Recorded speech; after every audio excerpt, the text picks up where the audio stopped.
Ay dayı, eşma gələndən demirsən, biz bu Dubaya nəyə gəlmişik? İndi də minmisən dəvənin belinə aşağı yuxarı, belim qırıldı axı mənim də bu ipi datmaqda. Baş oğlu, istədim sağ sürpriz eləyəm. Televizorda gördüm ki, dünyanın ən böyük binası Burj Xalifadır.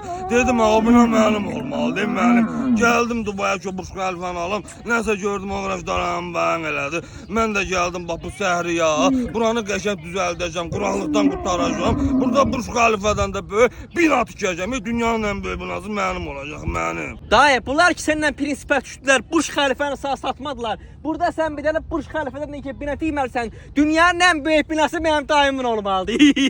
Yaxşı, bu dəvi hesabıdan mən düşüm aşağı, dayan, aşağı elə.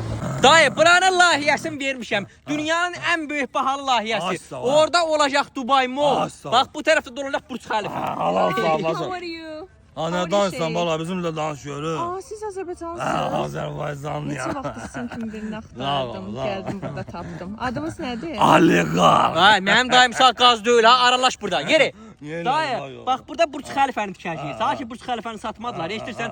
Bu tərəfə də piramidalara pulu ilə alsam nətərdir? Misirdəkiləri. Misirdəkilər gətirirlər bura. Allah sağ ol, sən Dayı, son elədin, biz ölürük. Onun da için elə bir kafe eləyəcəyik Ha, qəşəng. Keyfin altıma üçün. qüsura, Bana ya. qəşəng Ya, bura. Allah Dayı, Allah. burada bir 28 mol tikəcəyik. Hə, Gel bura. yox, on başım bura.